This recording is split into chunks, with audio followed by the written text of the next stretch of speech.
welcome to Cooler Than Homework, a Disney Channel original movie podcast. I'm Nicole Sweeney, and I was probably in my local paper at some point in high school for some reason that, like, when we first decided to do this as our intro, I was sure I had an answer, but it was so unimportant to me that I don't remember why.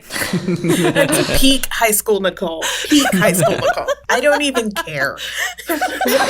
Meanwhile, I'm Matthew Gatos, and I could probably list out like 10 times I was in the newspaper and exactly the reasons why, because that's who I am. But one of the weirder ones is when I won an essay writing contest in 6th grade for the DARE program about how drugs were bad. My name is Martinez, and I don't think I was ever featured in the newspaper. I'm not from a small town, but I was my high school newspaper's like editor-in-chief, and my first real job was as the arts and entertainment editor for my college newspaper. I'm Sari Riley, and I was in my grandparents' small town newspaper because me and my brother were just out watching people race hydroplanes on the river.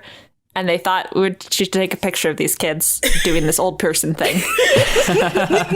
In this episode, we are talking about Quints, and there's local news involved. I don't know. Mari, make it make sense.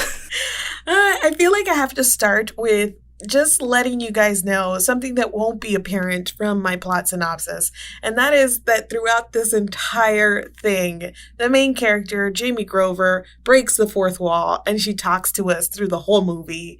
And not only does she talk to us, but they're like voiceovers. And also she like misleads us in certain things. So it's like a whole structural thing to the movie that plays a big part. But I'll tell you what happened in the movie, and it isn't a lot. So this should be short. So 14-year-old Jamie Grover is an only child who really resents being the center of her parents' universe. They've got big plans for her, and they involve good grades and winning science fairs in order to get into a science magnet high school. Things that Jamie goes along with, but doesn't have in her heart. She wishes that her parents would pay less attention to her, and her wish is more or less granted when her mother gets pregnant with quintuplets. Once the babies arrive, things get wild because babies are needy and expensive. First, the family tries hiring a full-time baby nurse, but even she's like, nah, man, after the babies just won't eat and poop on schedule. Next, they are approached by an agent named Albert who wants to use the Quints notoriety to score endorsements and commercials and things like that. Albert is very clear that it's all about the Quints, though, and no Jamie. Jamie uses her newfound freedom to join the school's art club. She's reluctant at first, but the art teacher, who is like her mentor therapist, really insists that she try art out, and turns out she loves it. So Jamie starts drawing the Quints, and through paying attention, she kind of notices how her parents are seeing the Quints as a unit and treating them as a unit instead of like individuals, and she's really worried that they're going to put all of their expectations on the babies like they've done to her. Jamie finds that having no attention from your parents is not always that great when they stand her up on parent-teacher conference night, but at least the art thing is going well. Her art is selected to be in a school competition. She excitedly tells her parents, who are also excited and supportive, but then one hot second later, Albert shows up with an invite to accept Parents of the Year award from the governor. It's the same night as the art show. And instead of reminding her parents and being like, hey, that's the night of my art show, Jamie just gets upset and rips up her art and says she's not going to the art show anymore. I'm not actually judging her. It's a really teen thing to do. It's fine. Adam, the oldest of the Quints, gets sick, and Jamie has to leave school and rush to the hospital. But Adam is okay. Jamie uses this time to confront her parents, though, and she says that she wants to be her own person with her own plans and her own dreams. Her parents say they only wanted what was best for her, and they have a touching moment. Albert rushes in, but he's more concerned with the money they won't be making than with Adam's health, so the Grovers fire Albert. On the night of the art show and dinner, Jamie has decided to babysit her brothers and sisters while her parents go and accept their award. Soon after they leave for the night, however, Jamie realizes that the Quints were also supposed to attend the dinner. She calls her art teacher, therapist mentor who is also now an Uber driver. And he's going to give them a ride, but his stereotypical art teacher VW bus breaks down, meaning that Jamie and her friends, who I haven't mentioned at all prior to this point because they absolutely do not matter, have to take public transport the rest of the way. They meet some bikers on the subway who help them carry the Quints all the way to the governor's mansion. The governor offers Jamie a ride back home since she doesn't want to stay for the dinner, but instead she uses the ride to race back to the school and attend the art show after all. And she wins first place. And then her parents show up with the governor and the Quints because they remembered about the art show, and they take a picture and it's in the newspaper. So we brought it back home, people. Matt, where is the cast of Quints now? All right. Well, I'm going to start with, I think, the weirdest person who's in this movie / the only sad one amongst the cast, and that would be Mr. Don Knotts, who plays the governor of whatever state they are supposed to be in this movie. It's unclear because the thing is entirely shot in Canada with Canadian actors, and then there's a governor of the state that they don't really mention. I have thoughts on that, but we'll get to that. But yeah, so sadly, Don Knotts has passed since this movie, but you probably have seen him in, The Andy Griffith Show, or Three's Company, or Pleasantville, or That 70s Show, or the Incredible Mr. Limpet, or so many other things that Don Knotts did during his extremely long life. We gotta ask. Unfortunately, I have not seen him. So, I don't know why, but Don Knotts feels like he was just part of my childhood. He was just around Same. in everything, especially the idea of Barney Fife from Andy Griffith Show as just a character was enough to I feel inject Don Knotts into pop culture. Three's Company is my major reference point for him, but in general, yes, I totally agree. I'm looking at his whole filmography. I'm very sorry, Don Knotts. I did not recognize you or your voice or your face or anything. Weird side tangent. I remember specifically performing some sort of country song at a talent show once at a county fair. That's another story. But at that same county fair, performing just before or after the talent show was a Don Knotts impersonator who, as far as I can remember, just went up on stage and said quotes from Andy Griffith's Show. And he was good, but that's not really entertainment. Amazing. No, that's amazing. I'm entertained, Matt. I wasn't even there, and I'm entertained. Well, you're welcome. Getting into the rest of the cast, we have Daniel Roebuck, who plays the dad / Jim. This man is also, much like Don Knotts, been in just so many things that you've probably seen him in something, even if you didn't recognize him from it. Since Quints, he's been in everything from The West Wing to Lost to NYPD Blue, The Man in High Castle, Weeds, Glee. He's that guy. He's there in everything. Outside of acting, the only thing that I could really find was that he links to his professional website on both his Twitter and other things. But the website has not been updated since 2011, and it shows it. And so if you want a nice internet time capsule, sort of like the Space Jam website, you can go to Daniel Roebuck's website and just see into the past. On the flip side of that, somebody who's not acting much at all anymore is Elizabeth Moorhead, who played the mom / Nancy. You may recognize her. She's in one big episode of Seinfeld where she plays a professional pianist and the girlfriend of George in that episode. She's done a little bit of acting since Quints, but not a lot. Probably most notably, she was in Terminator 3, but she didn't play a big role in Terminator 3, so you probably don't remember her from that.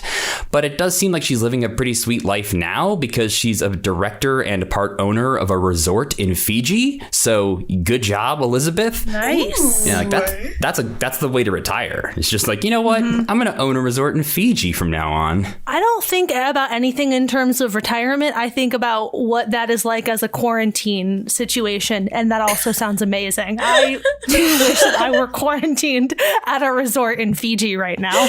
Yeah, man, that sounds nice. Next up, we have Shadia Simmons, who plays Zoe, one of the forgettable friends in the movie. We've discussed her previously because she played Piper in The Color of Friendship. The best one. Yes, clearly the best decom so far, at least. As I talked about in that episode, she is now a high school teacher and running an acting school outside of Toronto. And she hasn't done a lot of acting since Quints and The Color of Friendship. But we will be talking about her on this podcast at least one more time in the future. The other friend in this movie is Brad, who, frankly, as a character, I'm worried about, and nobody else seemed to be. But he's played by Jake Epstein. And this guy, apparently, if you're into Degrassi? Yeah. I don't know which is appropriate to say Degrassi. or which is the most Canadian. Degrassi, just so much Degrassi, because he played Craig Manning on there for a long time. And aside from that, he has kept acting in things like Designated Survivor and Suits, and he is also very active in theater. He was in the touring company of both Spring Awakening and American Idiot, and he made his Broadway debut in Spider-Man Turn Off the Dark as an alternate for Peter Parker / Spider-Man. He was not one of the injured Spider-Mans in that show, thankfully. That's why I have the most chance of recognizing this man, and I still don't. I recognized his name. Like, his name popped up on the thing, and I was like, fuck yeah, Craig. Oh, wow. That's commitment to Degrassi. Listen, the first few seasons of Degrassi, The Next Generation, were so charming, and I love them. I only remember Degrassi from like late night MTV or MTV2 airings. And so I watched like maybe 5 episodes total over the course of probably 5 years. So I have very little attachment or memory of that show. So yeah, I did not recognize him from that. Next up, we have Vince Carrazza, who plays Albert, who the agent, manager, whatever he is for the Quints.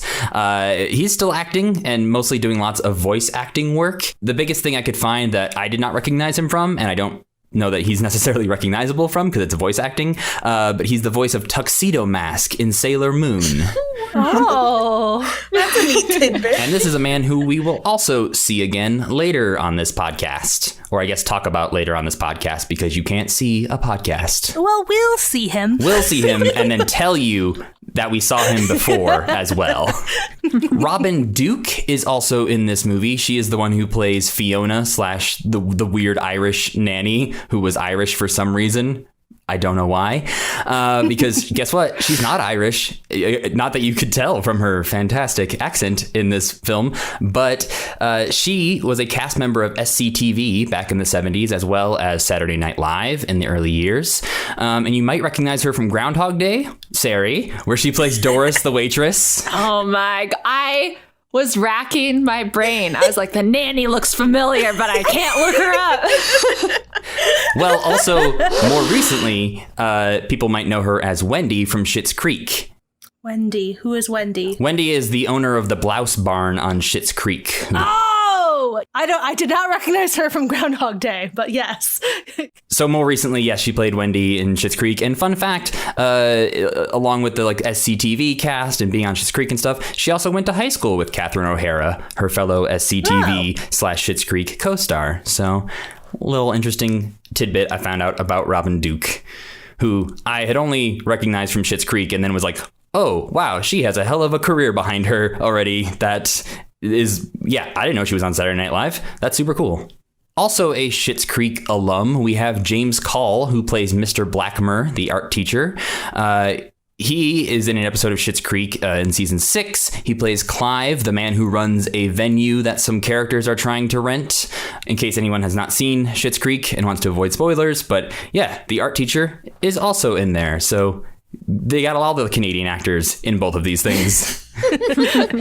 He has continued acting in other roles as well, and his Instagram is one of those lovely Instagrams we love to see from a DCOM star, where it's the most pure, just like living his life, posting dad jokes, and he has cute pictures of his dog and his husband on there, and it just looks like he's living a nice life. So good job, James. I love that for him. And the star of the show, we have Kimberly J. Brown, who plays Jamie. We've discussed her once before in our episode on Halloween Town, and we'll be discussing her at least a couple more times on this podcast, I think. she still looks exactly the same, which is sort of wild to like go look at her Instagram and it's like 20 years after Quints and you're like, yeah, that's definitely her. Like, still the same. Her headshot on IMDb is like, I'm like, is this, you can tell that this is a photo of an adult woman and not a like tween, Right. but that's it. That's literally, that's it. That's the only difference. Mm-hmm. And she has a cameo if you would like to get a message from her, or she also has a YouTube channel where she's been posting some quarantine vlogs. Yeah, I literally had the idea today to like try and get her to do a cameo, like a shout out to Cooler Than Homework kind of thing. And I was like, this is way too short of notice. I can't expect that from her. But yeah, she also has a YouTube channel where she's been posting some quarantine vlogs lately, like cutting her boyfriend's hair, who we mentioned also previously in the other episode that she is dating her Halloween Town 2 co-star, Daniel Quints. And she also has an Etsy store if you'd like to get some arts and crafts from her. So if you're watching Quints and you're like, good art, I want to buy some of that, you can.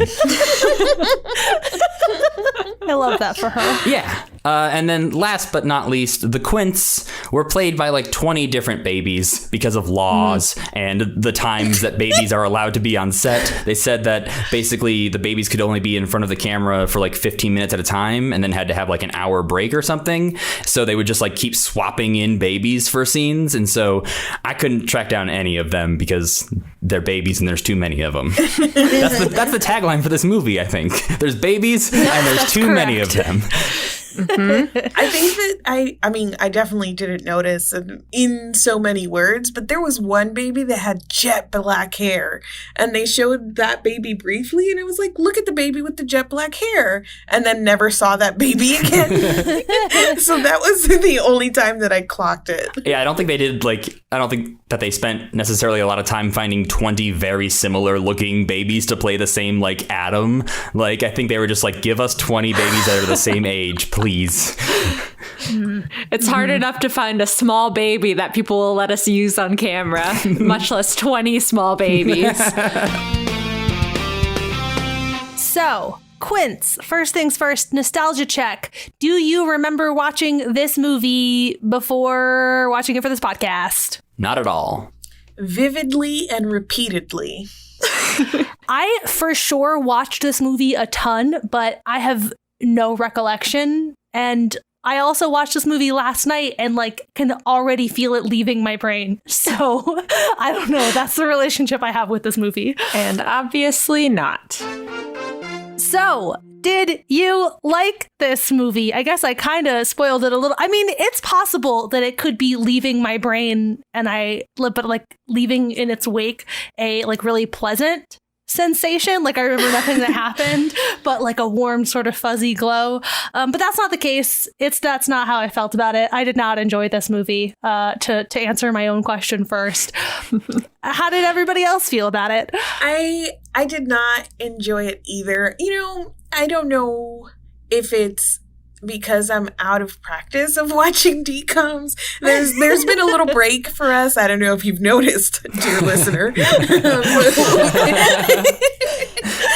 Our recording schedule, just kind of went out the window when the pandemic happened. So it's been a while since I sat down to watch a DCOM. And I don't know if I'm out of practice, or if after watching one every couple of weeks or whatnot, you build up a tolerance or something like that. Because I went back to watching and it was like, oh no, that's one theory. The other is that the best DCOMs to me are the ones that flesh out a little bit beyond the central character and plot in a way that makes you think, that was surprisingly well thought of, and it had some depth. This didn't have any of that, and it is just very simplistic. And while Kimberly J. Brown is plenty, she's fine, she's a fine actress and she had some charm to her, I just didn't really like anything about the story or the structure of the movie or the fourth wall breaks. I didn't find it pleasant to watch. Yeah, I agree with that.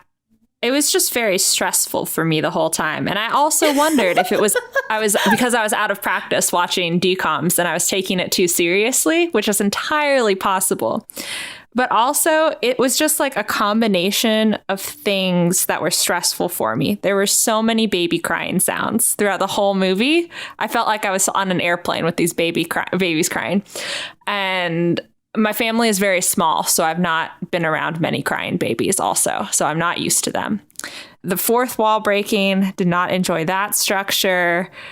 Parents were very stressful to me, both in the fact that they had this plan. I think because my parents were so hands off, I was like secondhand stressed for her and being forced into doing something. And the adults, the way the adults acted were just all over the place. The art teacher showing up with a car. Why would you do that? That's unsafe. Them just like running across town with babies. I took it too seriously, I think, which is why I really hated it. It was bad. I liked it. There's always got to be one, somebody's got to be the outlier. It's interesting because a lot of the things you guys are saying, I totally agree with and did not like some of the same things you guys did not like about it. But at the same time, I think being out of practice in watching DCOMs, I was happy to be thrown into a simpler story and not the like I'm secretly a mermaid story. I think it was like nicer to be sort of warmed up for DCOMs again rather than just like thrown into like, oh, okay, this is complicated. Like this was a pretty simple, like you said, Mari, like doesn't have a lot of depth to it. And I was kind of totally ready for that kind of thing. I think that's what my brain needed at that point. And I didn't enjoy the fourth wall breaks. I especially didn't like the whole thing of her lying to the audience repeatedly. And I think it was like after like the third or fourth time she did that, I was like, I get it. I understand. Yes. No, you're not pulling the wool over my eyes. I assumed you were lying this time. So that kind of like got stale pretty quickly.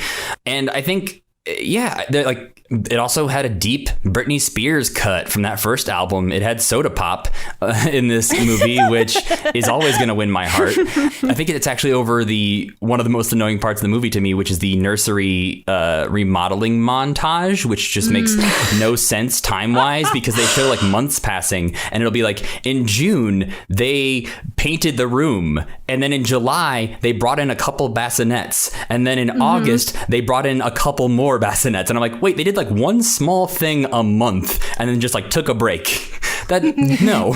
There are just so many things about this that didn't make sense and like in this way that I don't feel like I was overthinking it necessarily. Like that to me wasn't the sense that I got. It was just that there was nothing there. Like the whole thing was just so much nothing.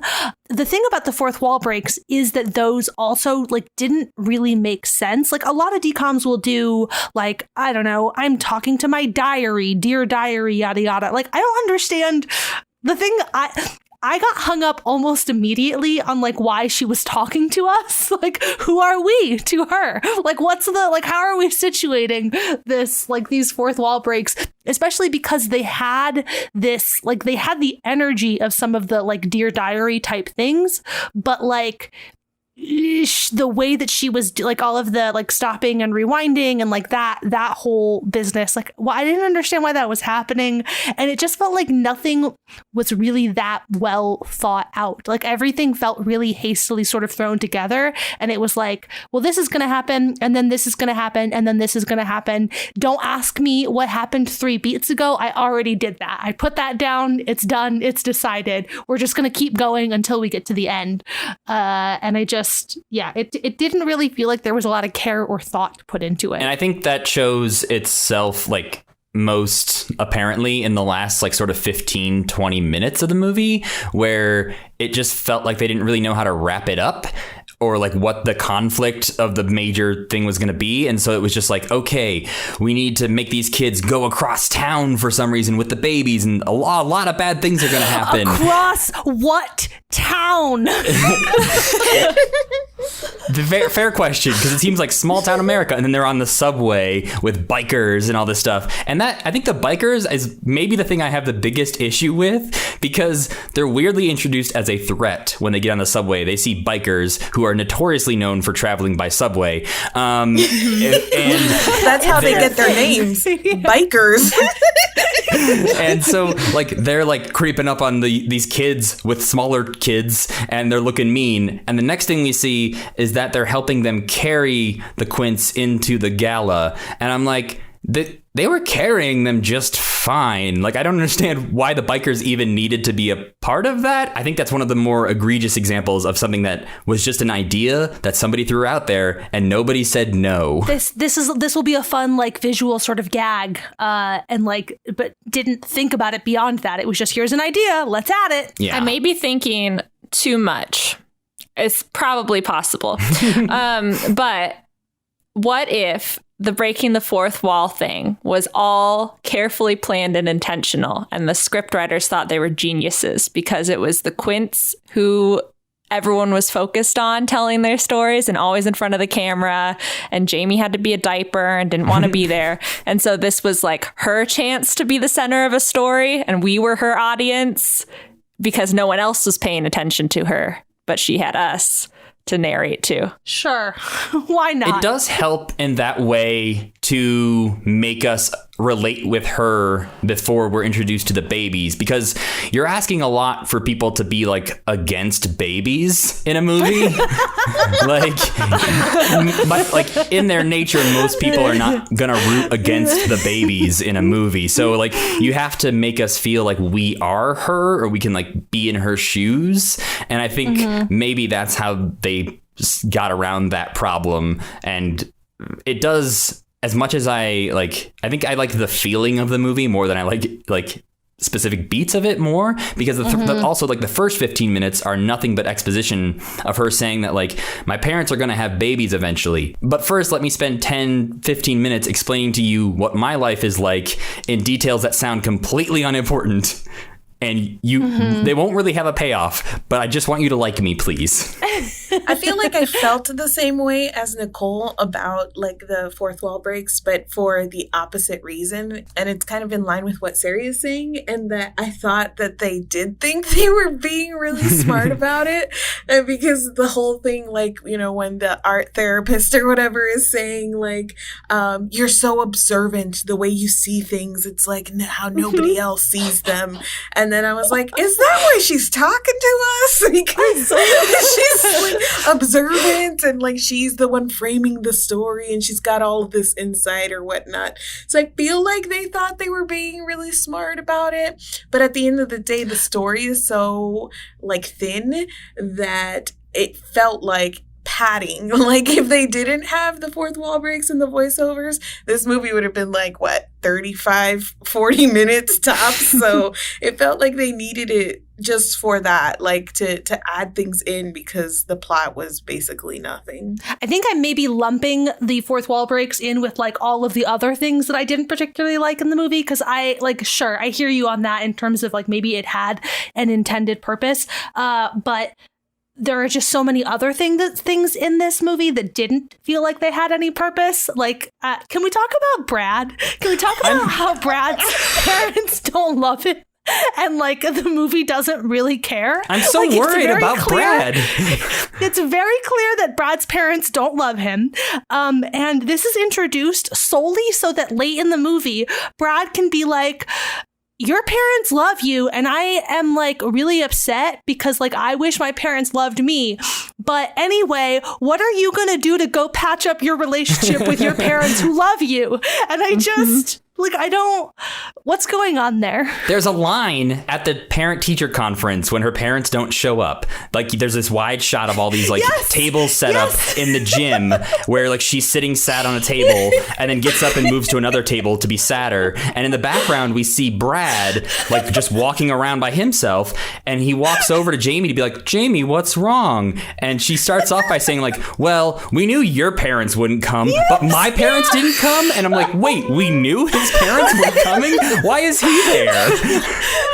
I kept expecting him to be like, "You're so mean," because the way she delivers, like, we knew your parents wouldn't come. I was like, whoa there, don't need to rub it in his face. What a bitch. Yeah, or his like dramatic monologue where he ended with, God. "I would give every blue ribbon for one look like your mom gives you after school." I was like, Brad, you need a hug. But like even that line again doesn't really end there. Like he has that moment only to bring it back around to, but what really matters here is that you need to go make amends with your parents. Yeah. Like, what? No, what matters here is Brad and that he needs to be taken care of. I think that in general, like, you know, the main characters in these movies are very like centered in the movie, and you sometimes do get like a little depth outside of that, like I was talking about, not at all in here. And I think the reason that it bothered me even more is, one, because they gave Brad such a sad backstory. It wasn't just like random or like, you know, inconsequential. Like every time they just like brought up his basic like child neglect and abuse and then just let it like off and nobody said anything about it. But even in like the more superficial movies, there were other things that tied the friend groups together, or even other dialogue that was like outside of like, even it was like, "See you at the swim meet, okay, have fun." Like there was something else outside of the main character that tied them. Every time these three kids were together, it was like, "Hey, so Jamie, how's your shit going today? You know, how are you doing? How are you feeling? How are the Quints? Do your parents love you? How much do they love you today?" And I'm like, why are they friends with her? Like, she never, I don't know, there's no, they don't have like a true friendship. There's no reciprocation of conversation or anything. Yeah, the art club is like the only thing that we see them do sort of together, that like Zoe brings Jamie into this art club that she's a part of. But other than that, it seems like they have completely separate lives from each other. And even the one time they get Brad to come with them to be part of the art club at the museum, that's when he has his big moment where he storms off. And it's like, yeah, we don't really see a moment of them being like good friends other than when they share their report cards with each other. And there's one moment that clearly is nothing. And no, like, she's talking to Brad on the phone, kind of like Jamie is in her bedroom and she's on the phone for like 2 seconds in a scene, and it's just like, "Oh yeah, Brad, that's nice. Okay, I gotta go. Bye." And I'm just like, that was probably the moment where Brad's like, "Hey, I need help. Can you come over?" And like, she's like, "Yeah, whatever. Bye, Brad." He was literally like, "I haven't seen my parents in 27 days. And she's like, "That's nice. Bye, Brad." We all know Brad's parents, never around. No one asks follow-up questions. Also, just Brad as an enigma of like, I think he had a line somewhere in there that he went to the science magnet school, because when Jamie was saying her parents were pressuring her into going, he was like, "Oh, I'm so excited for you to join me at this like smart kid sciencey school." And so, but they were comparing report cards at their own school. Maybe it was like a day trip or something like that. I think he's going there. Going there. Yeah, I interpreted that like he was definitely going to get in, right? Because he's like a smart kid. Yeah, he like won the blue ribbon so at the science fair, so he is already like a lock that he is going there so next he's year. Yes. This makes sense. I thought it was like he was there during the day. I was like, why are you coming back to the school for someone who's clearly not your friend to visit her in art club? That makes much more sense. I thought he went to a different school entirely. I was like, why are you here, Brad? I want to go back to the complete lack of like situating this place anywhere. I took one note, I wrote one thing down, and it was a nitpick that is way pettier and more ridiculous than anything Sari will ever give us from her science corner. But I love this. It is something that I always notice. The news cameras that were outside their house, there was a WIYZ and a KCUD. You can't have that. Those are the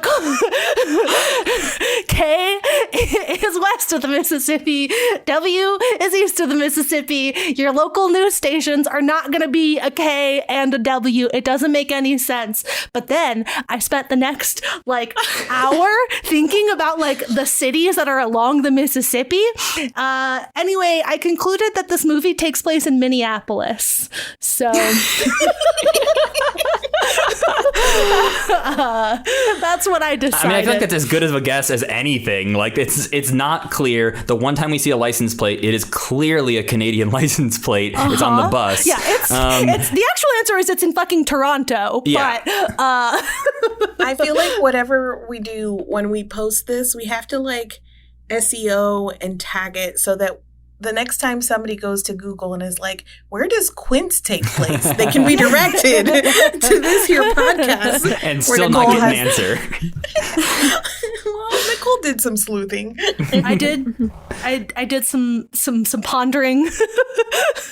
Okay, I have a nitpick too. And it really is about the treatment of car seats throughout the entire movie. I felt like I was always paying attention to what they were doing with the car seats. At one point they get back from the hospital and it's mom and dad in one car, and then you can fit 3 car seats in the back, and then it's Jamie and her friends in the taxi.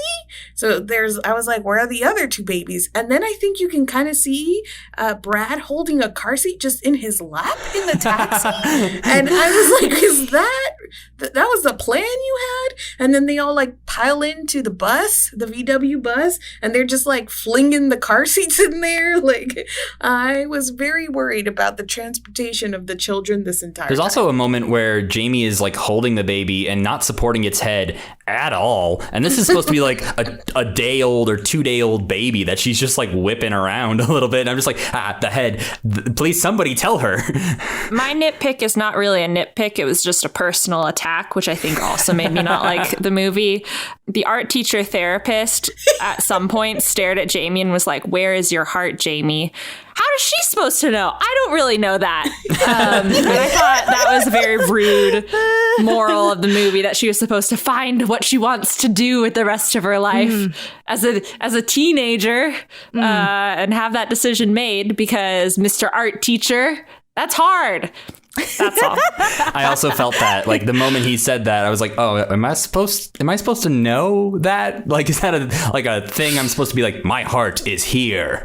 And yeah, my heart drawing babies. If anybody listening could tell me at what age exactly I should stop thinking this is what I want to be when I grow up, that'd be great, because yes. I still regularly am like, that'd be cool to be when I grow up. And then I'm like, damn it, you're 33.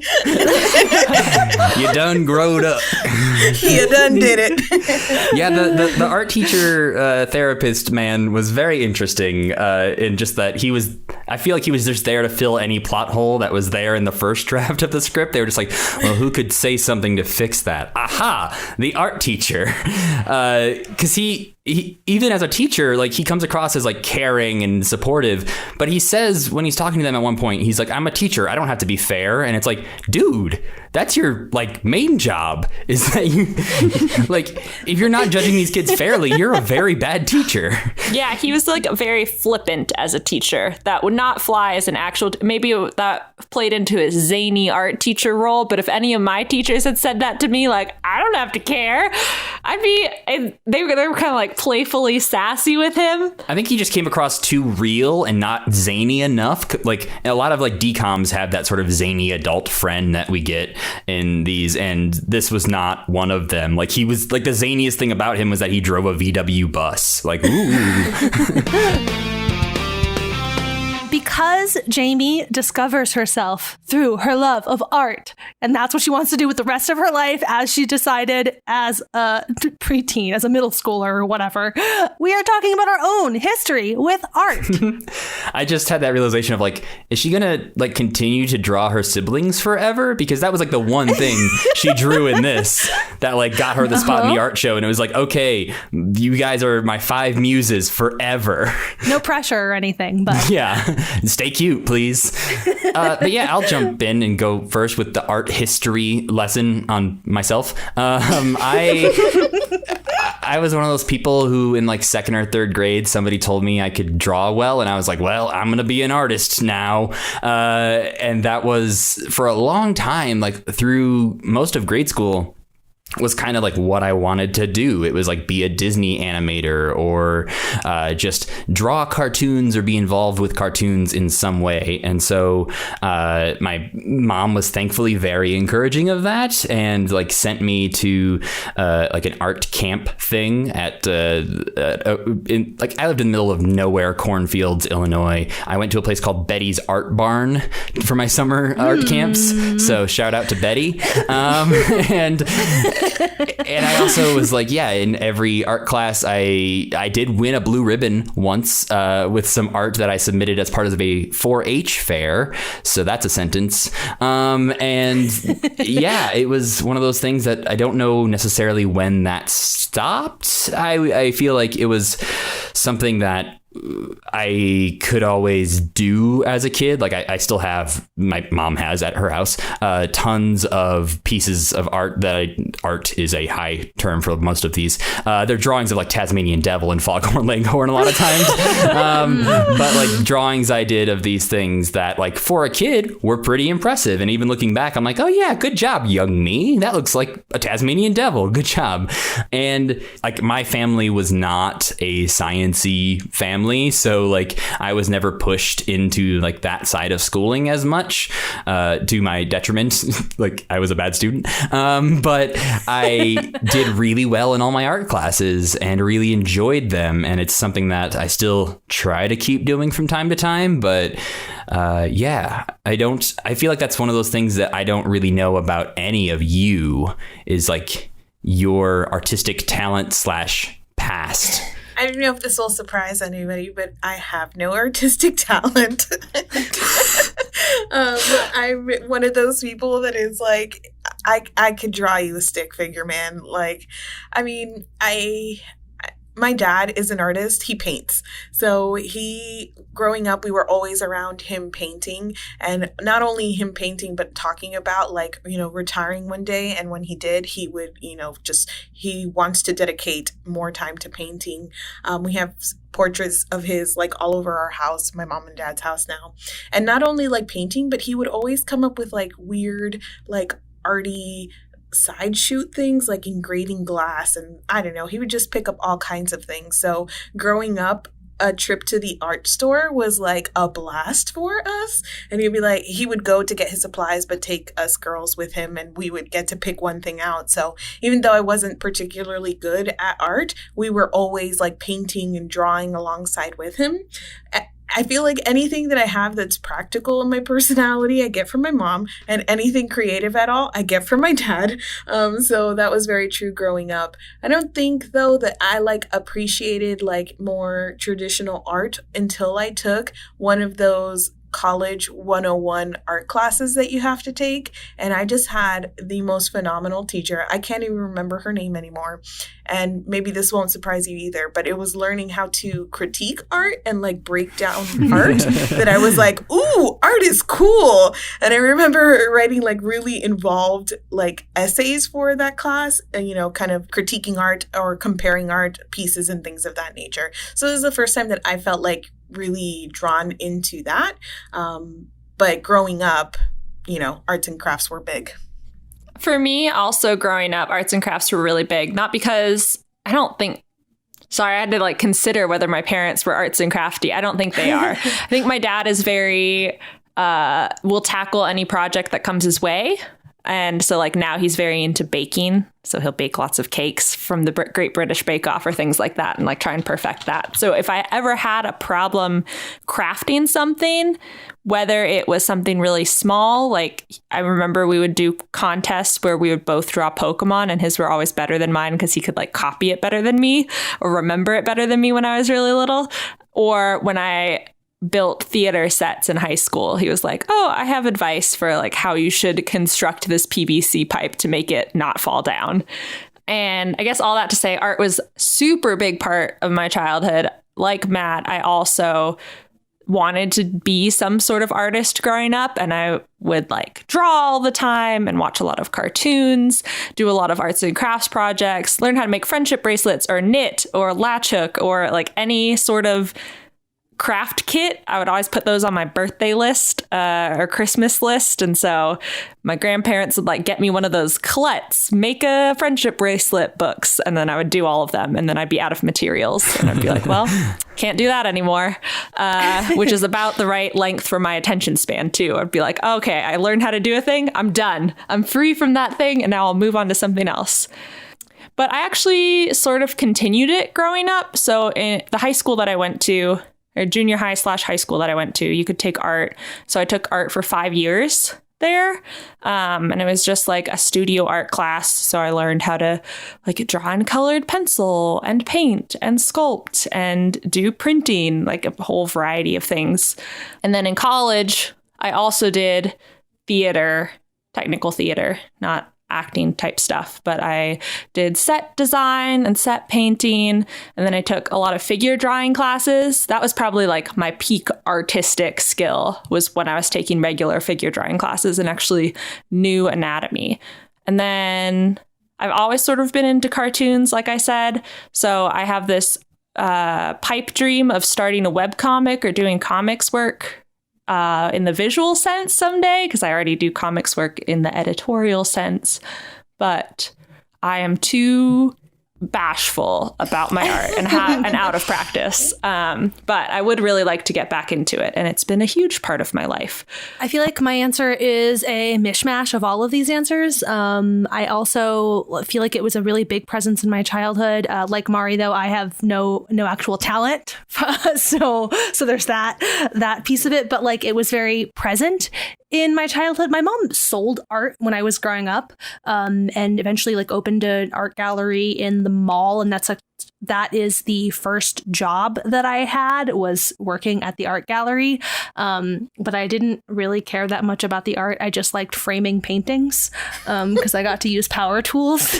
But as a kid, I also had like every art kit imaginable, and it was like, oh, the thing with the beads, they're like little plastic beads, and like you would melt them under an iron. I was obsessed with that. And there was like sand art, and there's like anything like overpriced, overmarketed art toy can we sell to this 7-year-old. The first job that I ever wanted was to be a fashion designer when I grew up, which mostly means that all throughout elementary school, I drew women with like feathery or like big drapey sleeves. There's lots of drawings in my parents' house of women with big drapey sleeves. My childhood self would, I'm sure, be very disappointed by the lack of drapey sleeves in my life. But, you know, I don't know. That is what I assumed a fashion designer did. Just drew lots of pictures of women's clothing. And yeah, I also had a family member who I would make trips to the art store with. For me, it was my grandma, who paints a ton. She has this whole like series in her apartment of watercolors of all of us grandkids as kids.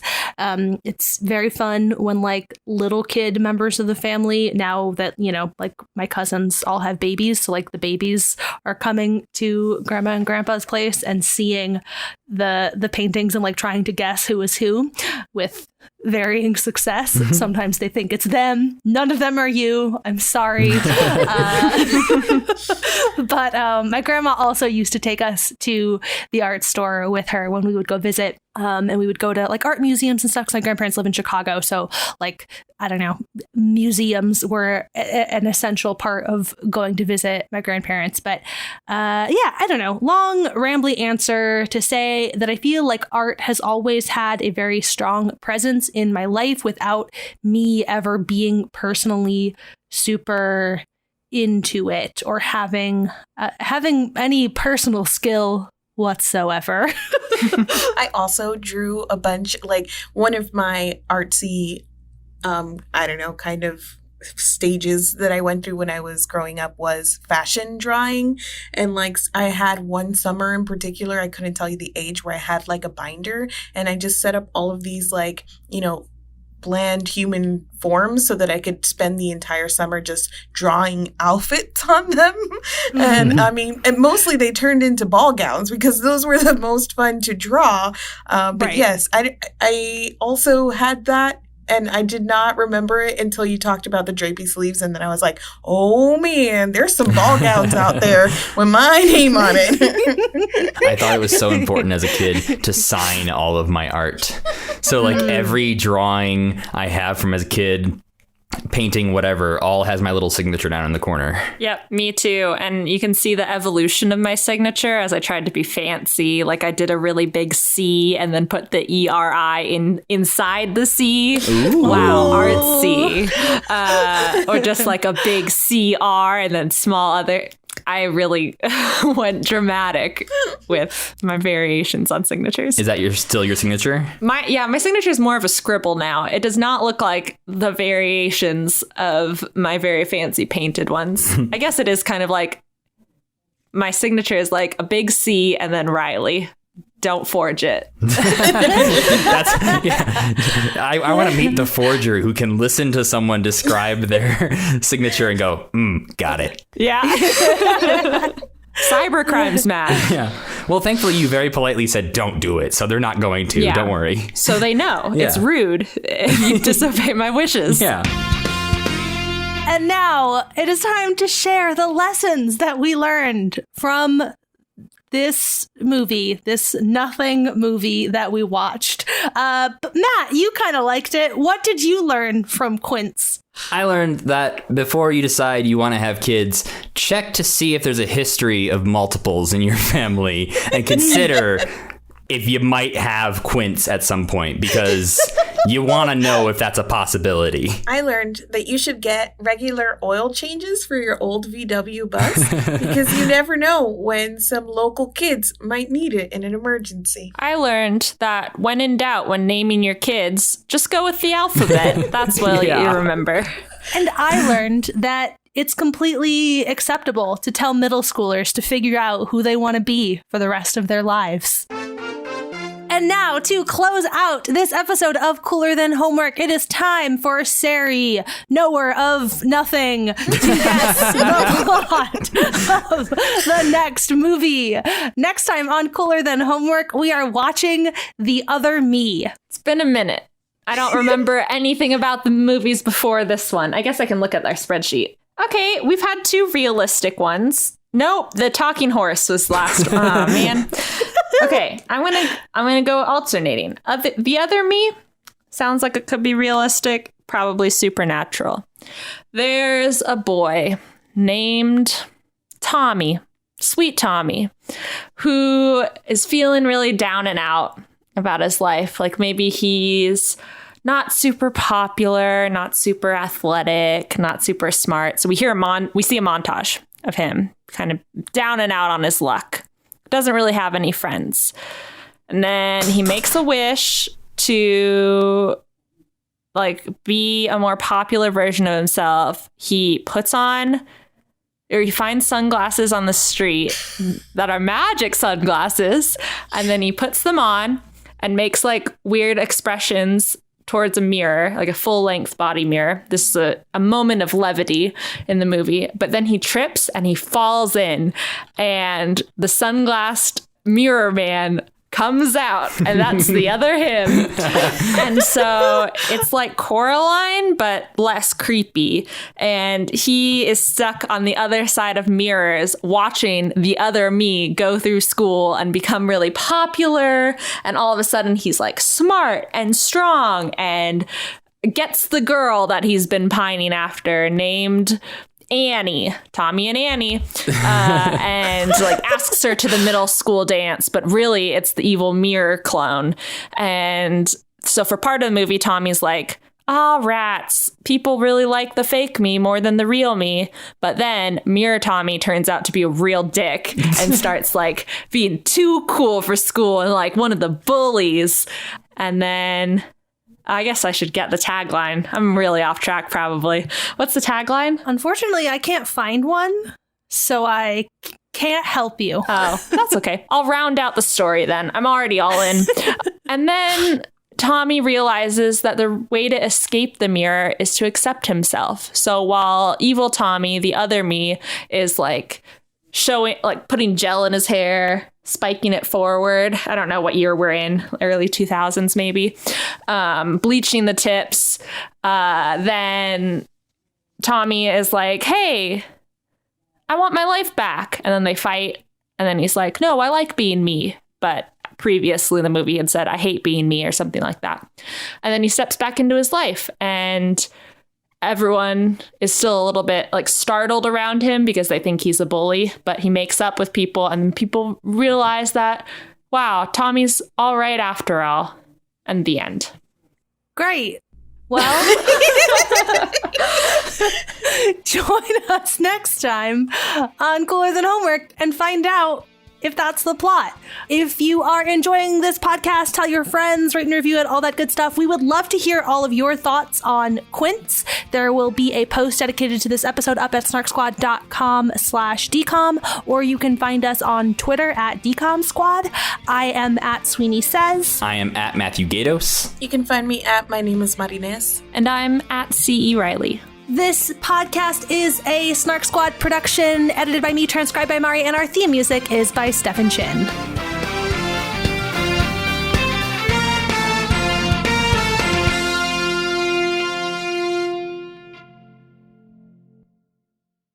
This week,